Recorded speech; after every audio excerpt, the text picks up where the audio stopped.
Un profesor de secundaria prejubilado desapareció entre la rústica belleza de la rural Idaho. A pesar de estar desaparecido, sus facturas eran pagadas religiosamente y continuaba carteándose con su familia. Sin embargo, no podían contactar con él, convirtiendo a este en el caso de personas desaparecidas más extraño en la historia de los Estados Unidos.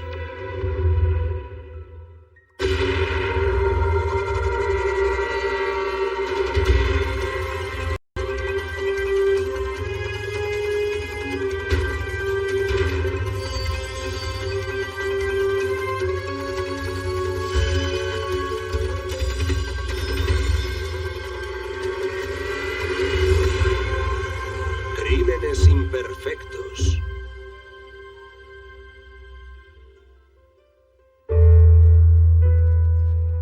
Durante 22 años, el profesor más carismático en el Instituto Incline, cerca del lago Tahoe en Nevada, se llamó Paul Gruber. Fue su afición por viajar lo que alimentó su pasión por las lenguas extranjeras. Le encantaba ir a otros países y aprender sus respectivas lenguas. Eso era algo que él enfatizaba mucho. Para él, la principal ventaja de aprender otra lengua es que te podías desenvolver mejor cuando viajaras por todo el mundo. Me fui a México con él durante mi primer año de instituto.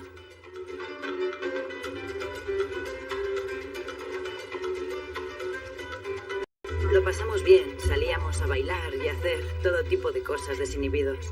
Pero en fin, fue divertido. Cuando tenía algo más de 50 años, Paul Gruber obtuvo en herencia una cantidad importante de dinero y se retiró de la docencia.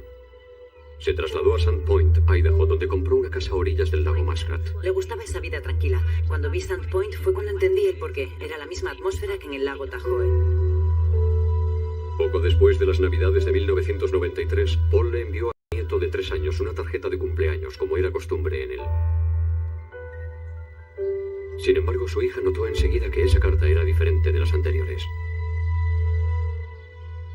Iba acompañada de una nota muy breve y muy fría. No me encajaba. Había algo que me hacía sospechar, algo que no me cuadraba.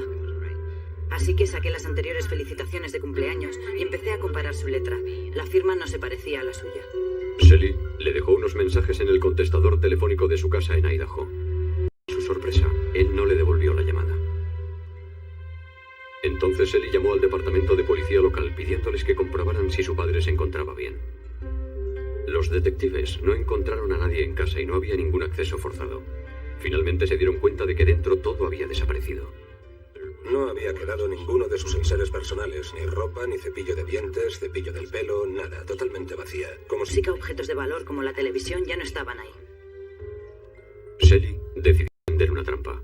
Dejó un mensaje cebo en el contestador de su padre en el que le decía que no se olvidara del cumpleaños del marido de ella. ¿Y puedes, por favor, enviarme el dinero del que hablamos? Creo que fue simplemente un ardid que ella se había ingeniado para ver qué ocurría. 5 días después, el padre de Shelley le envió a su yerno una tarjeta de cumpleaños y un cheque por valor de $20. Ella sabía bien que su padre le había prometido que nunca le mandaría un cheque a su marido, y ni siquiera creo que fuera su cumpleaños. Eso es lo que le hizo creer que algo le había ocurrido a su padre. Un perito en documentos forenses de la Policía Estatal de Idaho comparó la escritura del cheque y de la carta con la que Paul Gruber había dejado en otras muestras escritas.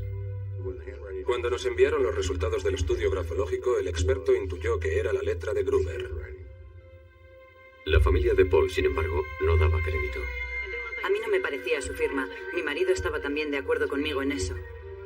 Así que decidí seguir haciendo las llamadas. La policía comprobó las operaciones bancarias de Paul y descubrió que había estado pagando sus facturas mensuales sin retraso alguno y que sacaba dinero de cajeros automáticos de toda la ciudad. Curiosamente, ninguno de los cajeros tenía imagen alguna de la persona portadora de la tarjeta. Ningún cajero de los utilizados tenía cámara de seguridad, ninguno, por tanto nos pareció un tanto extraño. ¿Era eso una mera coincidencia? En caso de que Paul se encontrara bien, ¿dónde vivía? ¿Y por qué no respondía a las llamadas telefónicas de sus familiares?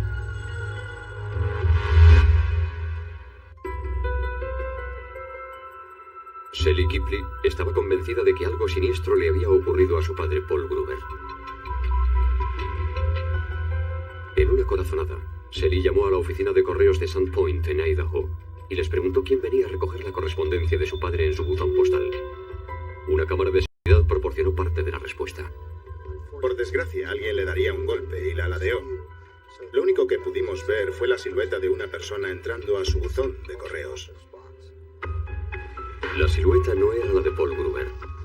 Para algunos de los habitantes del pueblo parecía la de Darryl Kuhl, de 43 años de edad, un manitas que se dedicaba a las chapuzas y que había estado trabajando para Paul. Una comparación entre la silueta y una fotografía de Kuhl lo confirmó. Kuhl, por lo que sabemos, había vivido en California y posiblemente en Washington. Su familia era numerosa, esposa y 6 o 7 hijos. Kuhl reconoció haber recogido el correo de Paul.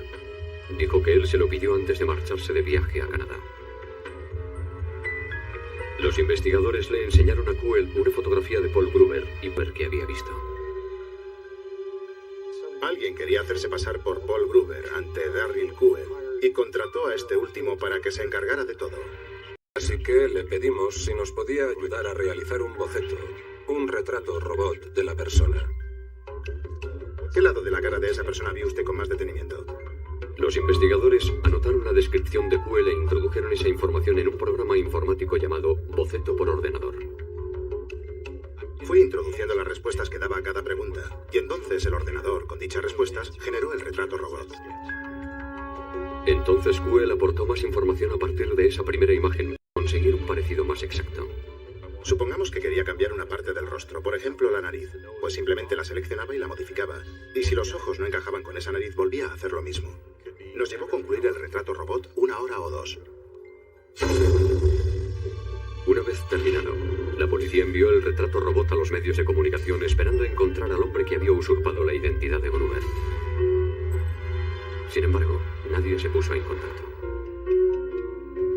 Pasaron los meses y aún no había rastro alguno del auténtico Paul Gruber. Seguíamos sin saber dónde estaba Gruber, no dábamos con él, ni siquiera estábamos seguros de que algo le hubiera ocurrido a ese hombre. La policía siguió realizando inspecciones en la casa de Paul y registraron la vivienda en repetidas ocasiones, incluso con perros que detectan cadáveres. Hasta que algo dentro de la casa alarmó al detective y sargento de la policía, John Valdez. En el suelo del vestíbulo habían pegado una alfombra. Eso me dejó alucinado. No adivinaba por qué alguien había adherido una alfombra al suelo de parquet. Es absurdo. Mi mujer me mataría si yo hiciera algo parecido, así que la arrancamos. Bajo la alfombra, los investigadores encontraron una pequeña hendidura en el suelo de madera. Parecía como si una bala hubiera rebotado y golpeado en el suelo. El análisis de la madera confirmó la presencia de plomo. La policía utilizó luminol y descubrió que el suelo había estado manchado de sangre cerca de la marca de la bala y por otras partes. Empezamos a aplicar el aerosol en la puerta y pudimos ver que había unas marcas blancas hacia la mitad. Resaltaban bastante. Se puede conseguir el mismo resultado utilizando lejía o algo similar. Las pruebas de ADN demostraron que la sangre era de Paul Gruber. Pero ¿dónde estaba el supuesto cadáver? Gruber se había esfumado. No había cadáver alguno. No podíamos demostrar que ese hombre estaba muerto. Darryl Kuhl, de 43 años y sin oficio definido, dijo que un hombre se le presentó haciéndose llamar Paul Gruber y que le contrató para que cuidara de su propiedad durante el tiempo que estuviera de vacaciones. Meses nadie supo el paradero del auténtico Paul Gruber. Los agentes continuaron con la investigación. Lo primero y más importante que había que encontrar era un cadáver. Tratar de adivinar dónde estaría el cuerpo de Paul Gruber. Respecto a Darryl Kuhl, gozaba de buena reputación en su municipio y no tenía antecedentes penales. Sin embargo, en una investigación en sus cuentas se descubrió que recientemente había depositado algo más de $20,000 en su cuenta de cheques. Simultáneamente se había retirado una cantidad similar de dinero de la cuenta de Paul Gruber. Kuhl admitió haber transferido dinero de Paul a su cuenta para cheques para así pagar las facturas de este último. Todo eso me sonaba a patraña. Yo tengo muchos amigos y que yo sepa, a ninguno de ellos se le ocurre pagar las facturas de otro $500 o $600, así porque sí. Y menos a alguien al que acabas de conocer. La única prueba de la que disponían los detectives eran las tarjetas de cumpleaños y los cheques que Paul Gruber mandó a su familia durante su ausencia. Un perito experto en documentos concluyó que la letra manuscrita en esas tarjetas de felicitación coincidía con otras muestras de escritura auténticas de Paul Gruber. La familia de Paul no lo veía así.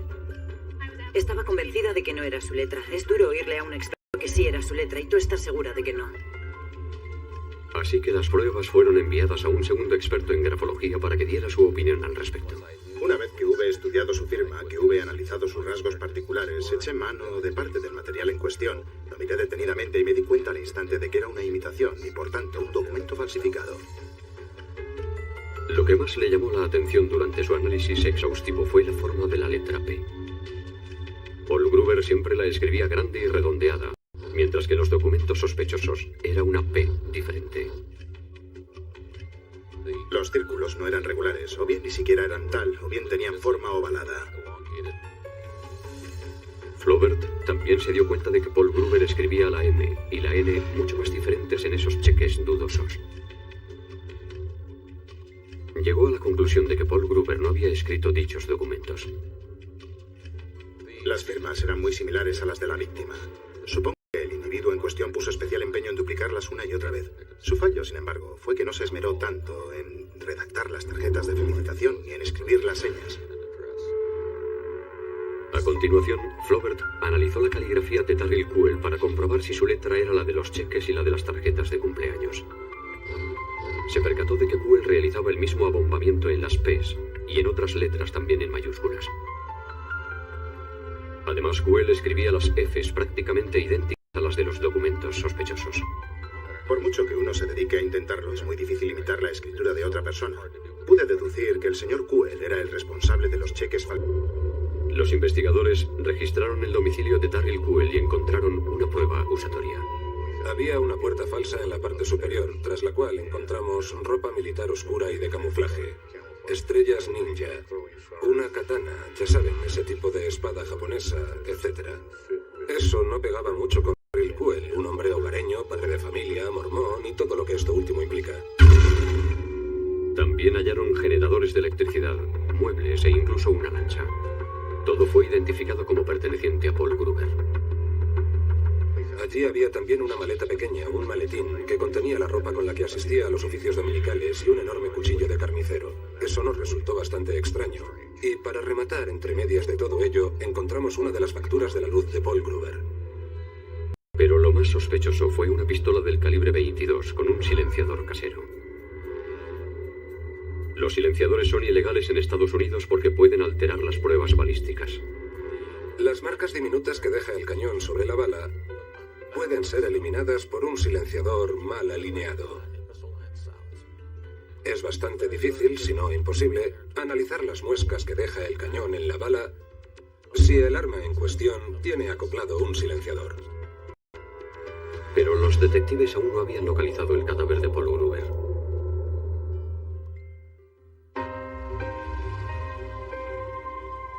18 meses después de la desaparición de Paul Gruber, los investigadores volvieron a registrar su casa. Esta vez, en un hueco de poca altura del sótano, encontraron un leve desnivel que no existía antes. Al parecer, alguien había excavado en el suelo. Estuvimos 2 días dedicados a ello. Cribábamos la tierra de cada uno de los cubos de unos 20 litros de capacidad. No se nos escapaba ni un centímetro cuadrado. Llevábamos ya excavado algo más de medio metro de profundidad hasta que finalmente apareció lo que parecía ser un colchón de aire. A continuación comprobamos que dentro había un cadáver. El cadáver fue identificado como el de Paul Gruber. Había recibido 4 disparos. El médico forense extrajo varios proyectiles del calibre 22 del cuerpo de Gruber. Sin embargo, no pudieron hacer una comparativa de las muescas dejadas con el cañón de la pistola del calibre 22 de Kuel ni de su silenciador, ya que ambos cilindros dejan una marca diferente en la bala. El más leve cambio en la posición del silenciador respecto al arma causa que la bala golpee en diferentes partes del mismo entre disparo y disparo. Una vez que esto ocurre, es imposible realizar una identificación de la bala. Con todo, los investigadores tenían pruebas más que suficientes para inculpar a Darryl Kuel en el asesinato. Lo primero que hizo Kuel al respecto fue planificar su huida. Un rayos de prisiones a cargo del furgón que le transportara de vuelta a la cárcel. La persona en cuestión se encontraría de permiso carcelario días antes de que trasladaran a Darryl. $5.000 al confidente y a cada uno de sus 2 colaboradores. No parecía muy generoso, que digamos. Kuel creía que pronto sería libre, pero los investigadores se le habían adelantado. Los 2 funcionarios que conducían el Ya sabemos lo de tu plan de huida a costa de nuestras vidas. Tus secuaces nos han dado el soplo. Ellos declararon que en ese momento él se derrumbó. La acusación cree que Darryl Kuel orquestó un plan elaborado para asesinar a Paul Gruber y quedarse con su dinero.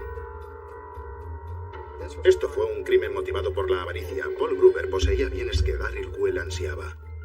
Le hacía falta dinero. Tenía 6, 7 hijos, los que fueran. Y eso es una buena cesta de la compra.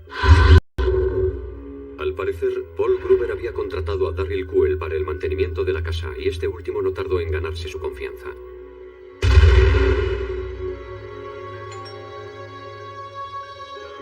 En algún momento, tras las Navidades, la acusación cree que Kuel fue a casa de Paul armado con una pistola del calibre 22.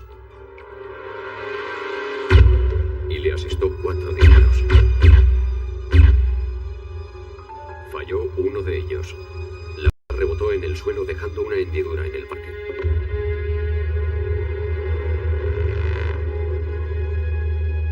La prueba del luminol demuestra que arrastró el cuerpo de Paul hasta el sótano. Lo envolvió en plástico y lo enterró bajo su propia casa.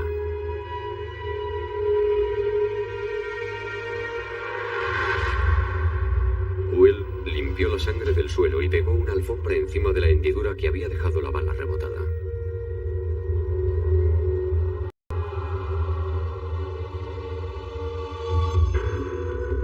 Con Paul ya muerto, Kuel tenía vía libre para acceder a sus documentos, a sus tarjetas bancarias, a los códigos de las mismas, a sus cheques y a su número de la seguridad social. Tenía todo lo necesario para suplantar la identidad de Paul. Empezó a firmar cheques en su nombre y a sacar dinero de sus cuentas bancarias. Puede que su letra engañara a un experto en grafología, pero no a la hija de Paul, la cual estaba segura de que esa no era la letra de su padre. Le tendió una trampa dejando una información equívoca acerca del cumpleaños de su marido en el contestador telefónico de su progenitor. Kuel se tragó el engaño, mandando una tarjeta de felicitación en la fecha inventada.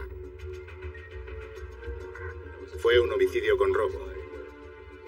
Además, se apoderó de sus cuentas, pagó sus facturas, las letras de la hipoteca, firmó cheques y escribió tarjetas de cumpleaños a sus nietos.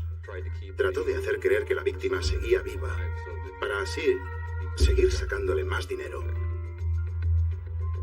Durante el juicio, Darryl Kuel insistió en su inocencia.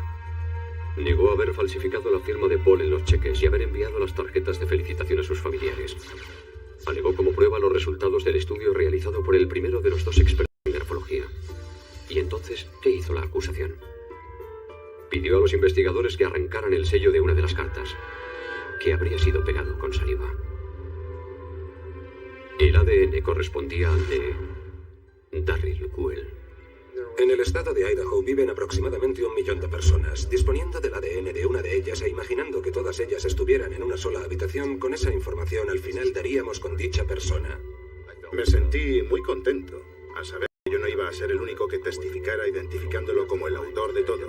Contaban también con la prueba del ADN para corroborar mis averiguaciones. Tras 3 semanas de juicio, Kuel fue condenado por asesinato en primer grado, usurpación de identidad y falsificación. Fue sentenciado a 25 años de cárcel. Al principio nos sentíamos escépticos. El asunto de la escritura nos decía, no os quedéis parados, seguid indagando. Más tarde encontramos restos de sangre, lo cual confirmaba que sí, que al haber sangre allí se pudo haber producido un crimen. Eso ya nos puso bajo la pista. Y finalmente el ADN. Creo que eso ya fue